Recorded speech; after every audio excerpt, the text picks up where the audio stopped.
Okay, everybody, I am so excited today because I am joined by Ali, aka George Kareem, in Lockwood Co on Netflix. We're going to be talking spoilers about the whole season, so make sure you watch this season first. How you doing today, Ali? Yeah, good. Thank you. Thanks for having me. Yeah, man, I'm so excited to talk to you. I absolutely love this show. And what's my favorite thing about this show is just the chemistry between you, Ruby, and Cameron. This show doesn't work if that doesn't like totally click, and it does. So did you guys have to do chemistry reads at first? Like, did you have a kind of like auditions together? Yeah, we did. I remember I first met Ruby actually in a chemistry read with me and Ruby and another actor for Lockwood. And then I think that the powers that be felt that that wasn't quite working. So then we had Cameron in and we did a few reads with me, Ruby, and Cameron. And then they all seemed a lot happier. And then it came to be. Yeah, man. And it's so cool to see how it came to be. It's great. And was it in general an intense auditioning process to get the part of George being from this popular book series? And did you only audition for George? Yeah, so it was the biggest thing that I'd ever been up for, and it probably still is. And it was very intense. I'd say I had about 10 auditions that ran Wow. around January, from January to like May of 2021, which was when I got the role. And I'd say the last four of them were just chemistry reads of kind of finding finding the best kind of three to work with each other. And in answer to your second question, no, George was always the one that I went up for. I was so intrigued by him initially, and I really love him as a character. Yeah, it's like the role is just like made for you. It's great. And Thank you. it's interesting too. When we first meet George, it's through the eyes of Lucy. So did you though have a backstory in your head of like pre-Lucy time, like whatever George and Lockwood were up to in that time, like how that partnership kind of came to be? Yeah, it's great. It's a great question. It's something that me and Cameron spoke about a lot with the writers. Um, Obviously, we know that George got fired from Fitz initially.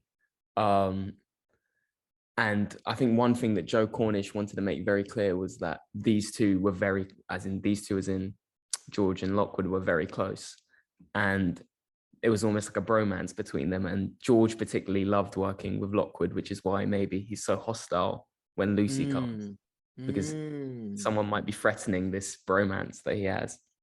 I like that answer. Yeah, that makes a lot of sense. And I think it's cool because when we're meeting George, we're seeing, he cooks, he's stress cleaned, he's walking around in his pajamas. Were a lot of these character choices from the books, or were they from like already in the script, or did you make some of these choices yourself? So a lot of stress cleaning was an addition from the writers of the show. But there's a lot of things that I found to be very true to the books. So for example, there's the biscuit rule, and George kind of being the Mm. chef of the house.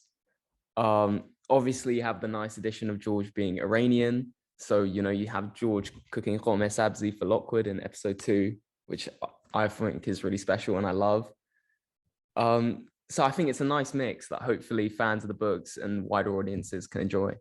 Yeah, and that's the way to go, right? Where you honor the books a lot, but there's a lot of your own, and for the show, its own voice, which is great. And can you or can you not confirm that your portrayal of George was somewhat inspired by Egon from Ghostbusters? I'm seeing the semblance with the glasses, the hair, research, you know?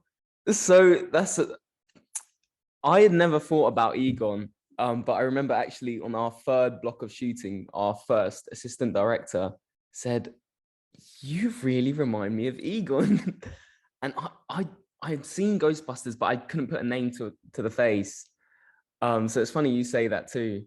But initially, I think my first inspirations for George when I was auditioning for him were kind of Ben Whishal's Q in the recent James Bond films, and also kind of like Richard Ayoade particularly in the IT Crowd. Oh, wow. Yeah, those are two great inspirations. Oh, thank That's you. awesome. So that's cool that you have a little blend of that. And then it's interesting. I'm just thinking about episode 3. There's this like ghost battle here, and that's really intense with the blood dripping on the walls. Yeah. Really, really exciting scene. What are you exactly seeing on set when all that is going down?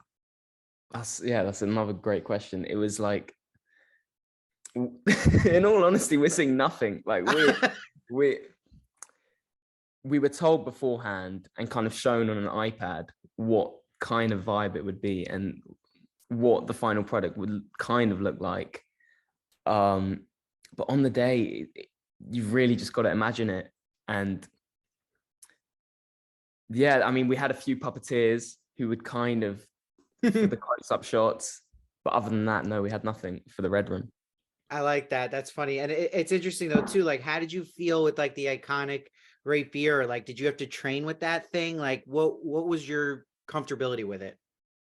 So yeah, we all had about, I'd say, 8 weeks of sword training before the Wow. shoot. Yeah, and I think initially I was so out of my sorts with it. I didn't know what the hell I was doing, but we had such a great stunt team that they made me feel, me, and I know for sure Cameron and Ruby feel so comfortable with the rapiers. And yeah, I mean, by the end, I found it so much fun. Yeah, it's really fun, the audience seeing this too. Like, I think that's what makes it like special in the ghost hunting genre, is having these rapiers. So it's cool they kept them for the show. Now George, also what stood out for me was the end of episode 4. He has this big monologue. You know, he puts Kip's crew in their place and he kind of shows off his smarts here, which I like, and his bravery. So like, is that a type of scene though, as an actor, like you toss and turn the night before thinking about it, like, okay, this is a big George scene, or you kind of just go with it, like it doesn't scare you at all?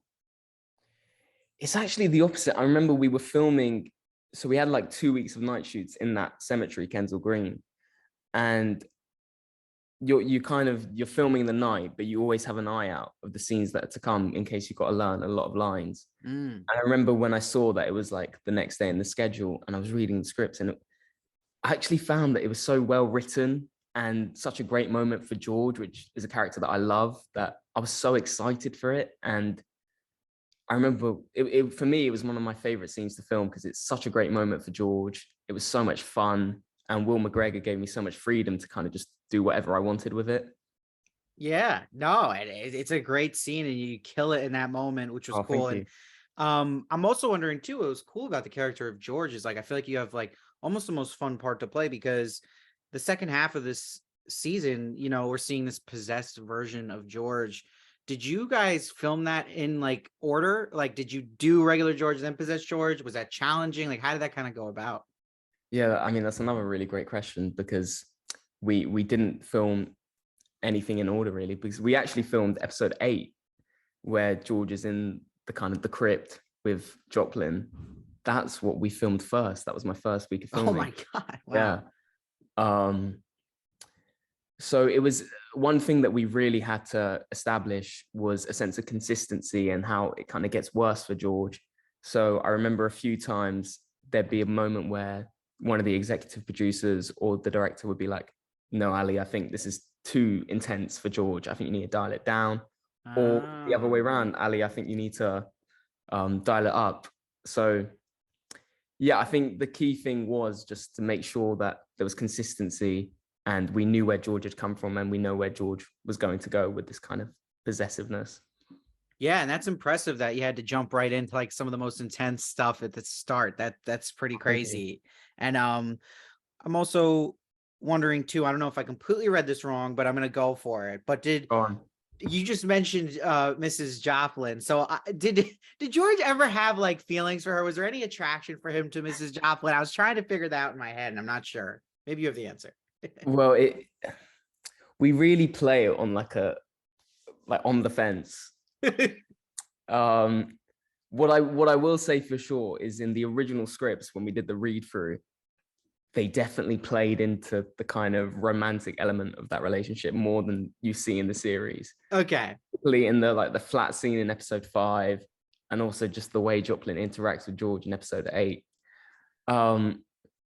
For me, I think ultimately, if you boil it down, George really does admire Joplin. It's someone who he feels seen by, it's someone who he respects academically.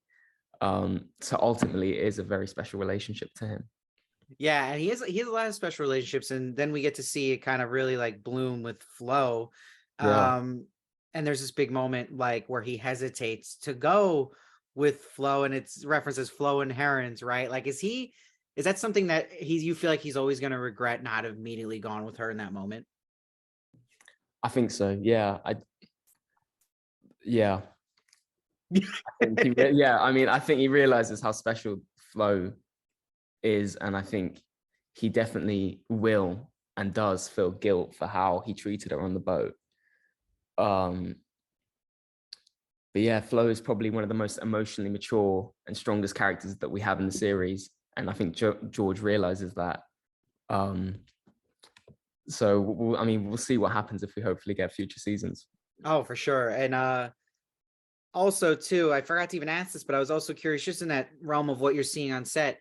It's amazing about this trio of you guys, but there's also kind of like a fourth wheel with the talking head, skull in the jar. What's going on there? Is there an actor there? Is it just a thing you're looking at? What is that? So the skull is actually, it's a prop, and bless Ruby, because it's filled with water and it's really heavy, and she had to carry that around for a lot Wow. of shoot days. But it's got these LED lights in it, and which kind of flash. And some days Michael, the voice of the skull, would come in with a microphone and do the lines off set. Some days it would be like the director or the assistant director doing the lines. Yeah, I mean, I'd say, I have to say, the VFX looks so amazing, but the prop, as it was initially, still looks so great. That's really cool to hear. And yeah, it's an awesome just character in the show. Yeah. So you'd mentioned like future seasons. If a season 2 were to happen, is there anything on your wish list like you'd hope to maybe be explored with George, or something that you'd be excited to kind of do without like spoiling books, but just like in general? For sure. I'd love to see George get closer to that dream he has of kind of working out how the problem started, because that's something that means so much to him. I'd also think it'd be exciting to see, like, now Lucy's kind of settled into the agency, her taking more ownership, and maybe even her kind of like saving the boys more. And obviously it'd be exciting to see what happens with George and Flo if they choose to explore that further. Yeah, I love all those points. And yeah, I really hope the show gets a season 2. So everybody keep watching this. Watch Ali crush it in Lockwood Co on Netflix now. Tell your friends about it, family, everybody. It's so good. Ali, thanks for being an absolute pleasure to talk to, and I hope to talk to you in the future one day. Thanks so much, Steve. I mean, your questions were amazing, honestly. Oh, thank you. That means a lot. Have a great one.